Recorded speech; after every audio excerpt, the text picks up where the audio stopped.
la fiscalité de votre voiture. Donc, souvent, je discute avec des travailleurs autonomes, des entrepreneurs qui utilisent leur véhicule personnel pour fin d'affaires. Donc, l'utiliser pour fin d'affaires, pour aller rencontrer des clients, aller suivre des formations, aller directement, c'est l'entreprise des clients directement, et faire en sorte que, justement, vous avez des coûts supplémentaires dus à l'utilisation pour fin d'affaires. On s'entend qu'en 2020, c'est assez différent que les autres années, vu la situation du COVID. Par contre, vous avez quand même droit à vos déductions de kilométrage liées directement pour fin d'affaires. Donc, on s'entend que durant la période de confinement, mais c'est 0% pour vous, pour lequel vous allez avoir droit. Par contre, le restant de l'année, si vous avez fait des déplacements pour vos clients, pour des fournisseurs, pour de la formation, mais vous allez avoir droit justement à cette dépense fiscale-là. Comment que c'est calculé pour vous? En fait, il y a 3 façons différentes de le calculer et je vous l'explique maintenant.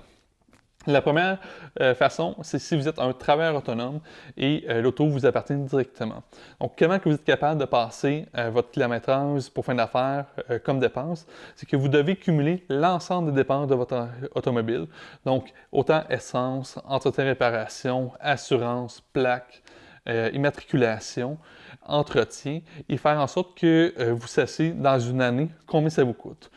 Le cumul de tout ça, ça vous prend vos factures. Vous ne pouvez pas vous fier directement sur votre relevé de carte de crédit ou bancaire pour cumuler les dépenses. Ça vous prend vraiment les factures.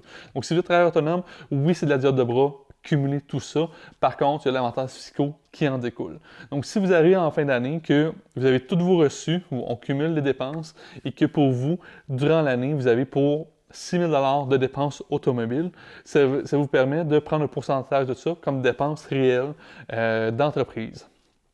Si vous avez fait, par exemple, dans votre année, 2000 km sur 10 000 pour fin d'affaires, mais ça va être 20% du 6 000 de dépenses automobiles que vous allez pouvoir mettre dans votre rapport d'impôt personnel. Je vous ai parlé au niveau des dépenses directement, mais aussi au niveau de l'automobile. Donc, si loué ou acheté, tout dépendamment pour vous, c'est quoi le type de possession que vous faites. Donc, si loué, vous pouvez penser l'ensemble de la dépense de location avec certains seuils maximaux comme dépense, ou si vous l'avez acheté, soit vous pouvez passer une partie de l'amortissement ou la dépense d'intérêt qui découle du prêt que vous avez.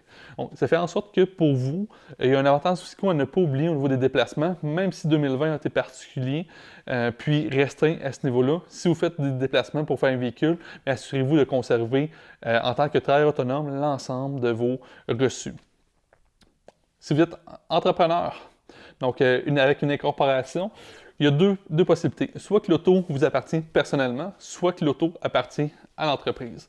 Si on prend le premier topo, que l'auto vous appartient au niveau personnel, c'est la situation la plus simple au niveau fiscal.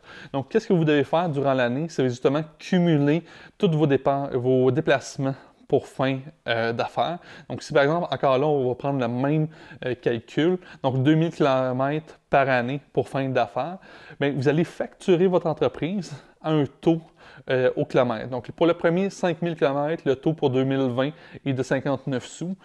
Et dans le fond, pour le 2000 km, si on calcule, fois le 59 sous, c'est le montant que vous allez pouvoir retirer libre d'impôt de votre compagnie.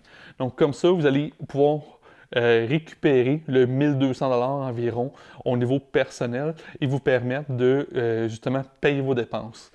Dans votre entreprise, ce que ça va faire, c'est que le 1200 $ va être considéré comme une dépense, donc vous allez sauver l'impôt là-dessus. Donc c'est vraiment du gagnant-gagnant. Vous allez avoir sorti ce revenu-là libre d'impôt et de l'autre côté, vous avez la dépense automobile.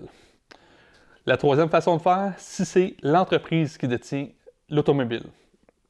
Si c'est l'entreprise qui détient l'automobile, c'est un peu l'inverse en soi. Donc, c'est pour votre utilisation personnelle que l'entreprise va vous facturer. Puis, soit facturer en termes de monétaire, donc un montant d'argent facturé, soit par rapport à un avantage imposable.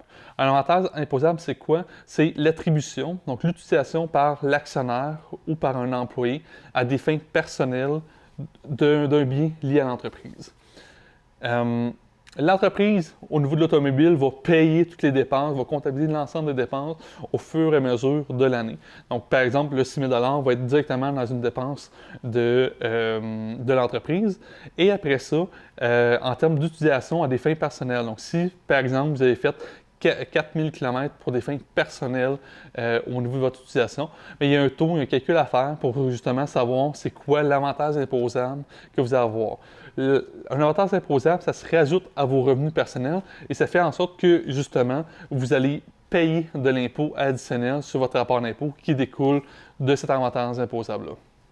Donc, c'est là que, tout dépendamment dans quel des 3 chapeaux que vous avez, donc soit un travailleur autonome qui possède son automobile, soit un entrepreneur incorporé qui a son automobile au niveau personnel, que le troisième, l'entreprise qui détient à qui appartient l'automobile, mais c'est là que votre situation fiscale est différente d'un élément à l'autre. Donc, c'est là qu'en termes de planification, il faut vraiment savoir si c'est l'entreprise ou la personne qui achète le bien.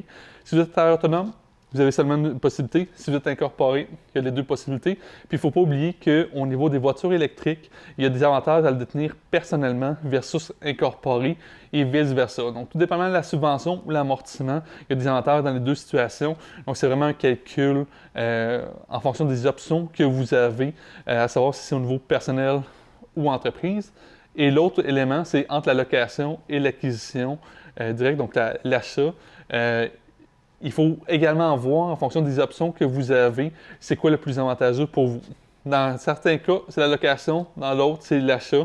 Donc, toute situation est à regarder à ce niveau-là. Et des fois, ça dépend du montant que vous allez payer directement au niveau du concessionnaire. Donc, des fois, il y a des moments dans l'année que la location va être plus avantageuse parce qu'il y a vraiment une économie entre l'achat et inversement. Des fois, c'est l'achat directement parce qu'il y a une économie versus la location au niveau du taux d'intérêt calculé. Donc, c'est vraiment là que c'est pas seulement fiscal à regarder, c'est vraiment en termes de cash flow pour vous de façon globale, tout dépendamment de votre situation. Et la situation la plus simple, c'est d'avoir l'automobile nouveau personnel et facturer votre entreprise incorporée. C'est vraiment en termes de paperasse, qu'est-ce qui est le plus simple pour vous à gérer.